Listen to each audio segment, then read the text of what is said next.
Orang-orang yang beruntung di akhirat, orang-orang yang berbahagia di akhirat, bukanlah orang-orang yang hanya datang sekedar bawa pahala salat, yang hanya datang sekedar bawa pahala zakat, yang hanya datang sekedar bawa pahala haji. Akan tetapi orang-orang yang beruntung di akhirat, orang-orang yang kedua matanya dihalalkan oleh Allah untuk memandang wajah indah baginda Sayyidina Muhammad. Saudara-saudara, kelak di akhirat, kalau kedua mata kita tidak bisa memandang wajah Nabi, kalau kedua mata kita Allah haramkan untuk memandang, kita menjadi orang-orang yang celaka, kita menjadi orang-orang yang rugi kalau nanti tidak bisa memandang wajahnya Nabi Muhammad. Para sahabat-sahabat yang mulia, beliau-beliau ingin masuk surga. Tujuannya itu bukan istana yang temboknya terbuat dari emas putih, bukan istana yang tanahnya terbuat dari kasturi, bukan bidadari-bidadari, bukan telaga Al-Kautsar, bukan telaga Al-Haud. Tujuan para sahabat masuk surga, tujuan para sahabat masuk surga satu, dengan Nabi Muhammad SAW. Andaikan di surga tidak ada Nabi, para sahabat tidak ingin masuk surga. Saudara-saudara, Sayyidina Ja'far bin Abi Thalib, Ja'far At-Tuyar, Ja'far At-Tuyur yang berterbangan di surga. Sayyidina Ja'far bin Abi Thalib, ketika beliau mati syahid, kedua tangannya terputus, Allah gantikan dengan sayap, sehingga Ja'far, ruhnya beliau menghadap Allah Subhanahu wa taala. Ketika ruhnya beliau mau sampai ketika roh beliau mau sampai di hadapan Allah, tiba-tiba terbayang dari kedua matanya beliau pandangan kepada wajah baginda Nabi besar Muhammad SAW. Terbayang akan wajah Nabi Muhammad, sehingga beliau bermohon kepada Allah, ya Allah, izinkan aku kembali ke dunia untuk memandang wajah indah baginda Nabi besar Muhammad SAW. Sayyidina Abu Bakar As-Siddiq radhiyallahu anhu, ketika beliau sedang berkumpul bersama Nabi, Nabi Muhammad berkata, wahai Abu Bakar, apakah engkau sudah makan? Kata Sayyidina Abu Bakar, aku belum makan ya Rasulullah. Pulanglah engkau pergi makan dulu. Pulang Sayyidina Abu Bakar As-Siddiq. Ketika Sayyidina Abu Bakar As-Siddiq pulang, tidak lama kemudian datang lagi. Kata Rasul, wahai Abu Bakar, aku tidak pernah melihat orang makan secepat itu.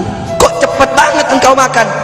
Apa kata Sayyidina Abu Bakar, ya Rasulullah, ketika aku akan memakan makanan itu ya Rasulullah, tiba-tiba teringat wajahmu ya Rasulullah, makanya aku tinggalkan makanan itu dan aku kembali ke sini lebih memilih untuk memandang wajah indahmu ya Rasulullah.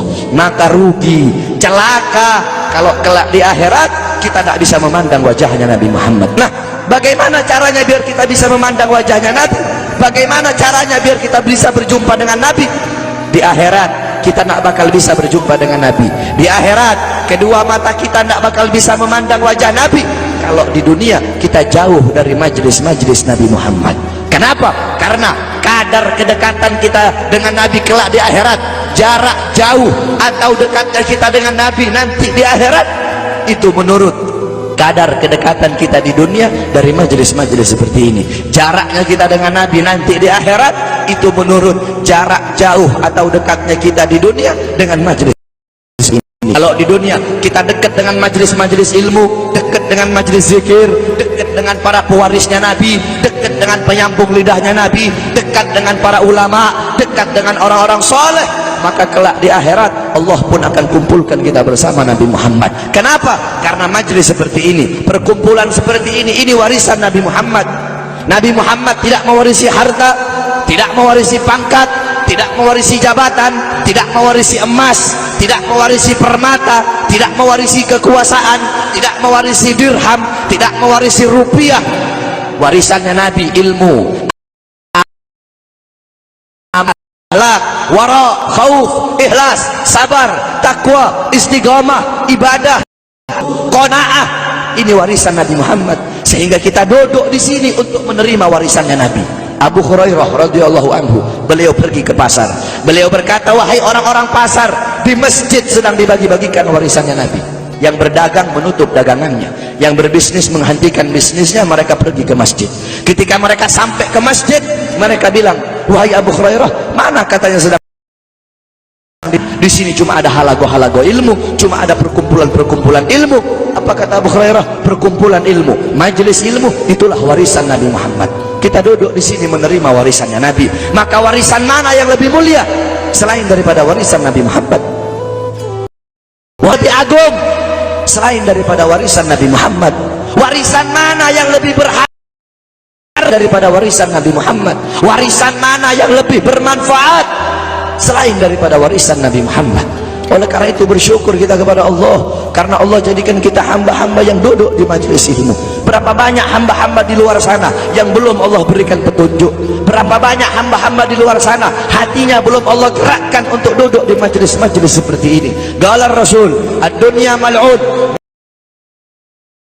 wa ma wala wa'aliman aw muta'alliman. Dunia ini terkutuk, dunia ini hina, dunia ini bejat, dunia ini biadab, wa ma fiha, dan hal-hal yang ada di dalamnya. Illa zikrullah, kecuali orang-orang yang mengingat Allah, orang-orang yang berzikir kepada Allah, yang hatinya berhubungan dengan Allah, yang hatinya bersambung kepada Allah, yang hatinya mencintai Allah, yang hatinya takut kepada Allah, yang mengalir akan air matanya karena takut kepada Allah, yang lidahnya basah dengan Al-Quran, dengan zikir, dengan tahlil, dengan tahmid, dengan tasbih, dengan takbir, dengan orang-orang yang taat kepada Allah, yang patuh kepada Allah, yang tunduk kepada Allah, yang bertakwa kepada Allah, yang menghambakan dirinya kepada Allah, orang-orang yang tidak menyembah selain Allah, orang-orang yang lupa kepada selain Allah, orang-orang yang di saat hamba-hamba yang lain sedang terlelap dalam tidurnya, mereka bangun, mereka bersujud, bertekuk lutut memohon kepada Allah Subhanahu wa taala. Orang-orang yang menghidupkan malam-malamnya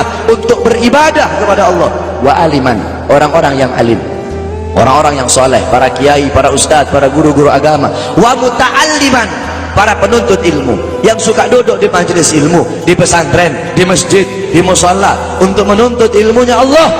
Cuma ini golongan yang mulia di muka buminya Allah. Selain daripada itu, yang sibuk dengan urusan dunia, yang sibuk dengan urusan harta, yang sibuk dengan urusan bisnis, yang sibuk dengan urusan pangkat, yang sibuk dengan urusan jabatan, siapapun, saya kek, kiai kek, habib kek, ustad kek, lurah kek, camat kek, bupati kek, wali kota kek, gubernur kek, menteri kek, presiden kek, siapapun yang sibuk dengan urusan dunia sehingga lalai, sehingga lupa, sehingga ghafil, sehingga lupa kepada Allah, sehingga lalai dari kewajiban, maka termasuk dalam mal'un yang dikatakan oleh baginda Nabi besar Muhammad sallallahu alaihi wasallam.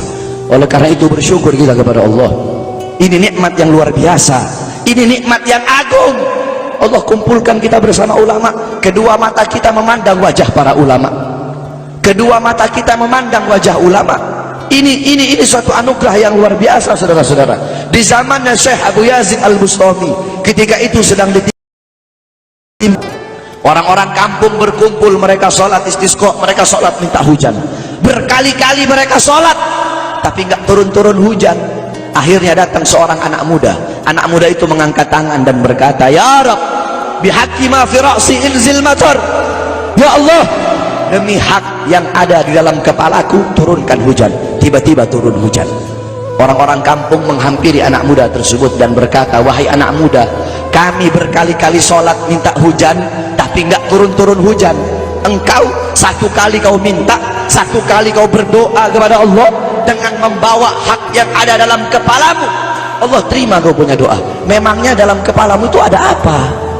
Anak muda tersebut berkata, di dalam kepalaku ada kedua bola mata, yang dimana kedua bola mata ini pernah aku gunakan untuk memandang wajahnya Syekh Abu Yazid Al-Bustami. Berkat kedua mata, sebab kedua mata yang pernah memandang wajah beliau, sebab kedua mata yang pernah memandang wajah orang soleh, maka aku bawa kedua mata ini menghadap Allah dengan harapan agar Allah menerima doaku, dan Allah pun menerima doaku. Itu kedua mata yang memandang wajah orang soleh. Maka bagaimana kalau kita duduk berkumpul bersama ulama?